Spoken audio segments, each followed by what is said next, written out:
Bismillahirrahmanirrahim. Assalamualaikum warahmatullahi wabarakatuh. Gimana kabarnya Bapak Ibu? Saya harapkan Bapak Ibu sekalian selalu mendapatkan kemudahan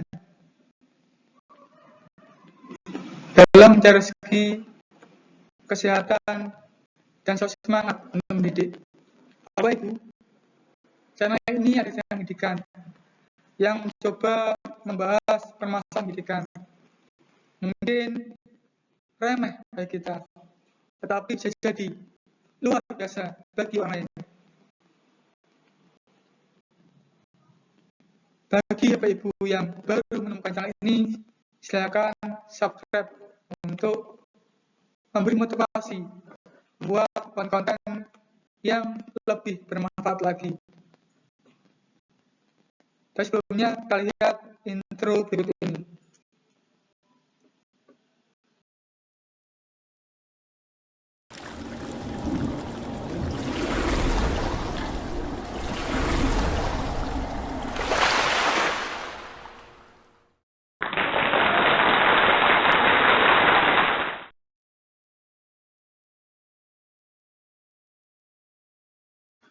Indikator pencapaian kompetensi.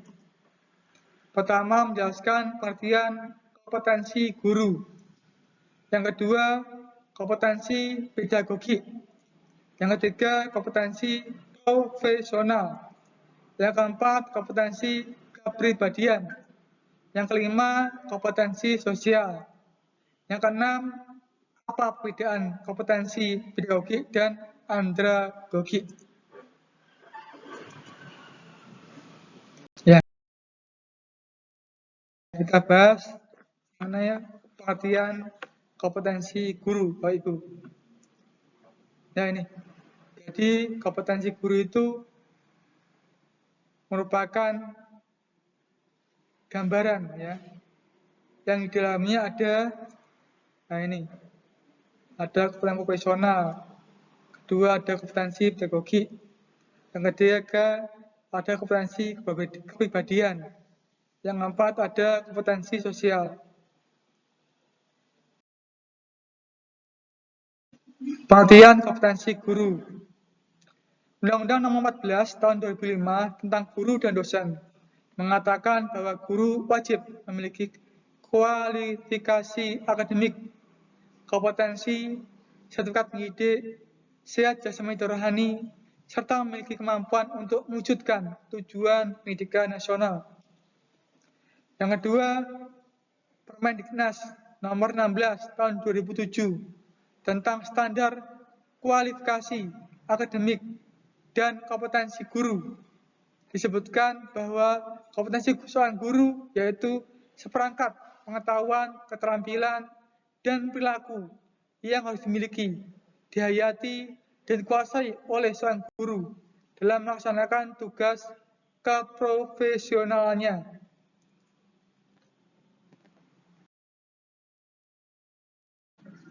Undang-Undang Nomor 14 Tahun 2005 ini tentang guru dan dosen. Ada sebuah aspek yang harus dikuasai oleh pendidik. Yang pertama, seorang guru atau seorang pendidik harus mampu menguasai karakteristik peserta didik dari aspek fisik, moral, sosial, kultural, emosional, dan intelektual. Yang kedua, seorang pendidik diharapkan mampu menguasai teori belajar dan prinsip-prinsip pembelajaran yang mendidik. Yang ketiga, seorang pendidik harus mampu mengembangkan kurikulum yang terkait dengan mata pelajaran atau bidang pengembangan yang diampunya. Yang keempat, seorang pendidik harus mampu menyelenggarakan pembelajaran yang mendidik. Yang kelima, seorang pendidik harus mampu memanfaatkan teknologi informasi dan komunikasi untuk kepentingan pembelajaran. Yang keenam, seorang pendidik harus mampu memfasilitasi pengembangan potensi peserta didik untuk mengaktualisasikan berbagai potensi yang dimilikinya.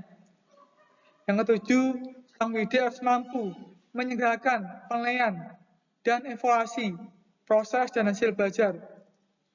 8. Seorang pendidik harus mampu berkomunikasi secara efektif, empatik, dan santun dengan peserta didik. Yang ke-9, sang pendidik harus mampu memanfaatkan hasil penilaian dan evaluasi untuk kepentingan pembelajaran. Yang ke-10 yang terakhir, sang pendidik harus mampu melakukan tindakan reflektif untuk meningkatkan kualitas pembelajaran.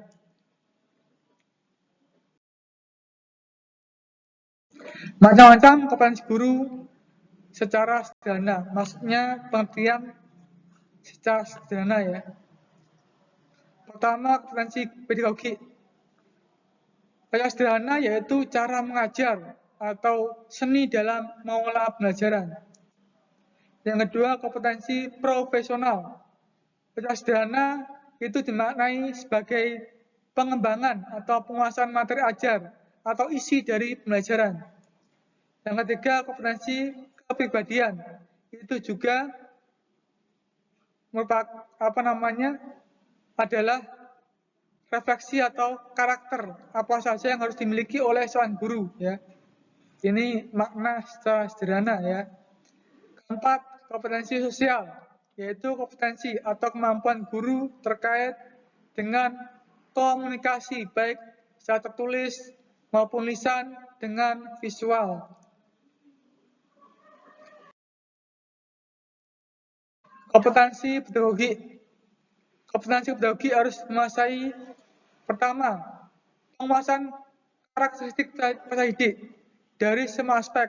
Jadi sebelum kita mengajar, kita harus menguasai dulu karakteristik peserta didik dan semua aspeknya ini dimaksudnya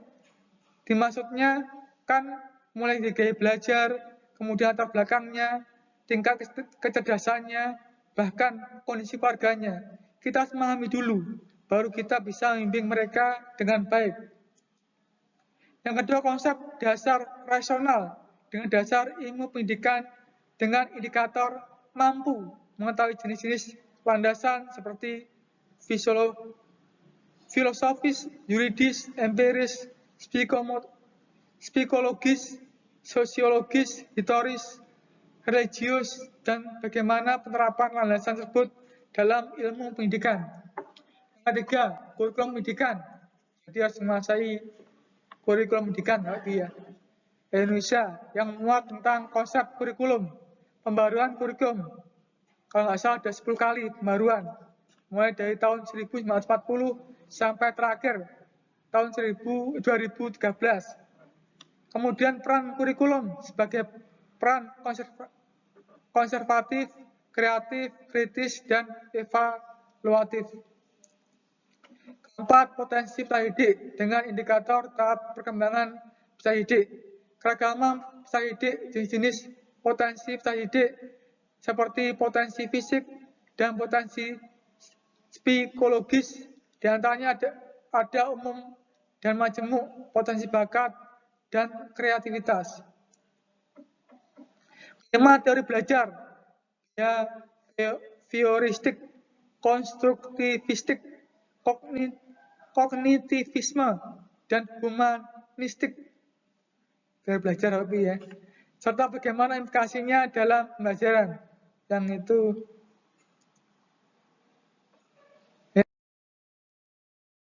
ya ini. Yang ke-6, dasar komunikasi, mengenai komunikasi ya. Di mana fungsi komunikasi, unsur komunikasi, dan proses komunikasi, faktor penunjang dan penghambat komunikasi, bagaimana berkomunikasi secara efektif, empatik, dan santun kepada peserta didik. Ketujuh, model pembelajaran, yakni model pembelajaran problem-based learning, kooperatif, based learning, project-based learning, simulasi, dan sebagainya. Kemudian bagaimana sintak-sintaknya dalam pembelajaran atau langkahnya, maksudnya sintak itu langkah ya. Yang ke-8, keterampilan berpikir tingkat tinggi atau HOS dengan indikator ada konsep LOTS, kemudian ada taksonomi Bloom, tingkat kognitif dari C1 sampai C6 dengan KKU atau kata kerja operasional yang digunakannya. 9, perencanaan pembelajaran atau desain pembelajaran dengan indikatornya RPP, komponen RPP, KD, IPK, tujuan pembelajaran, materi, metode,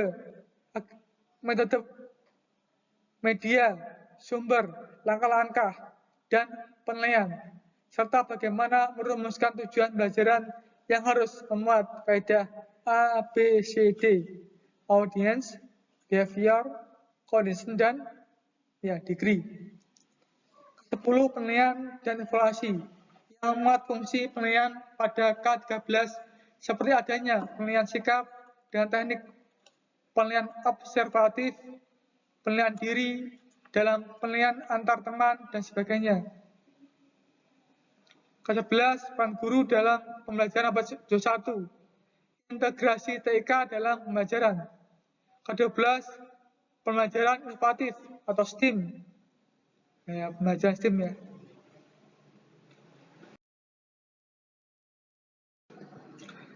Kompetensi kepribadian. Kompetensi kepribadian merupakan seorang yang mencerminkan kepribadian yang mantap, stabil, dewasa, arif, dan berwibawa, menjadi teladan bagi peserta didik dan berakhlak mulia. Kompetensi kepribadian dimaksudkan di sini adalah pertama, bertindak sesuai dengan norma agama, hukum, sosial, dan budaya nasional Indonesia. Yang kedua, menampilkan diri sebagai pribadi yang jujur, berakhlak mulia, dan teladan bagi peserta didik dan masyarakat.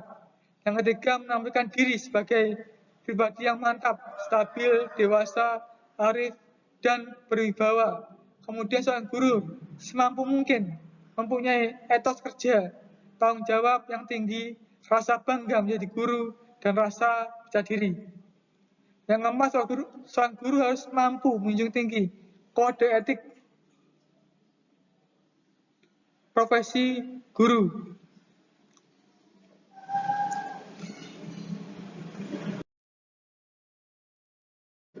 Kompetensi sosial. Pertama, kompetensi sosial bahwa di sekolah guru menjadi pengajar, membimbing, serta teladan bagi mahasiswa. Dan di masyarakat, guru itu merupakan figur teladan bagi masyarakat yang memberikan kontribusi positif bagi norma-norma sosial di masyarakat dengan indikator bahwa pertama, seorang guru harus mampu bersikap inklusif, bertindak objektif, serta tidak diskriminatif karena pertimbangan jenis kelamin, agama, ras, kondisi fisik, latar belakang, warga, dan status sosial ekonomi.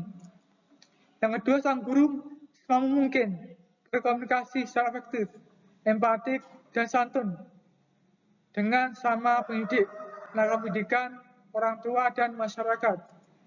Yang ketiga, seorang pendidik harus mampu beradaptasi di tempat bertugas di seluruh wilayah Indonesia. Yang keempat, seorang pendidik harus mampu berkomunikasi dengan komunitas, profesi sendiri, dan profesi lain secara lisan maupun tulisan.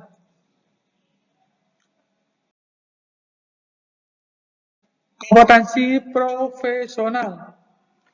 Kompetensi profesional merupakan kemampuan yang berkenaan dengan penguasaan materi pembelajaran secara luas dan mendalam yang mencakup penguasaan substansi, isi materi pembelajaran, dan substansi keilmuannya yang menaungi materi dengan kurikulum serta menambah wawasan keilmuan dengan indikator. Pertama, diharapkan mampu menguasai materi, struktur konsep, dan pola pikir keilmuan yang mendukung mata pelajaran yang diampu sesuai dengan jenjang pendidikan. Yang kedua, menguasai standar, kompetensi, dan KD, mata pelajaran atau bidang pengembangan yang diampu. Yang ketiga, mengembangkan materi pembelajaran yang diampu secara kreatif. Yang keempat, seorang guru harus mampu mengembangkan keprofesionalannya secara berkelanjutan dengan melakukan tindakan reflektif. Yang kelima, seorang guru harus mampu memanfaatkan teknologi informasi dan komunikasi untuk berkomunikasi, dan mengembangkan diri.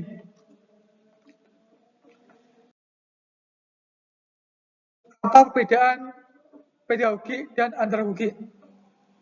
Ya, ini untuk andragogik ya, pertama pembelajarnya orang dewasa yang biasa disebut peserta didik. Yang kedua, guru hanya memberi fasilitas. Kalau pedagogik, pembelajarannya anak-anak, ya, siswa. Guru memberi instruksi, ya, bedanya itu. Kalau gaya belajarnya independen, kalau andragogi. Pedagogik, gaya belajarnya dependen, atau harus diatur. Keempat, andragogi tujuannya fleksibel. Kalau pedagogik, tujuannya ditentukan sebelumnya. Keenam, menggunakan metode pelatihan aktif. Kalau pedagogik, metode pelatihan pasif seperti ceramah. Yang ketujuh, pembelajaran mengenai dunia nyata. Ini andragogik. Karena orang dewasa ya, Bapak Ibu ya. Kalau pedagogik, belajar mengenai isi pembelajaran atau teori.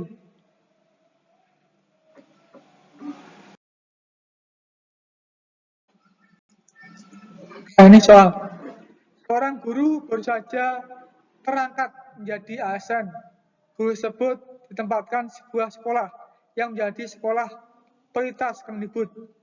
Guru tersebut diharapkan semampu beradaptasi di lingkungan sekolah dan masyarakat yang memiliki keragaman sosial budaya.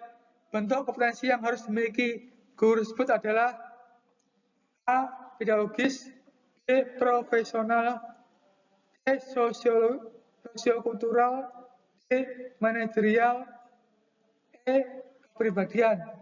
Bapak Ibu diperhatikan pasti jelas jawabnya, yaitu sosial kultural.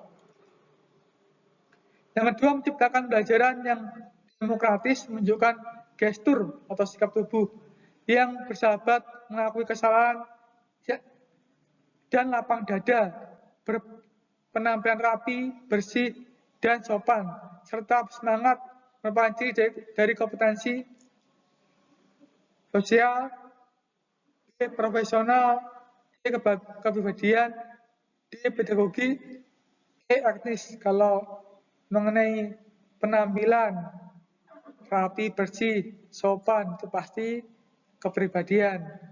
Mungkin itu aja yang bisa saya sampaikan. Kurang lebihnya saya minta maaf. Billahi taufik, wa hidayah. Wassalamualaikum warahmatullahi wabarakatuh.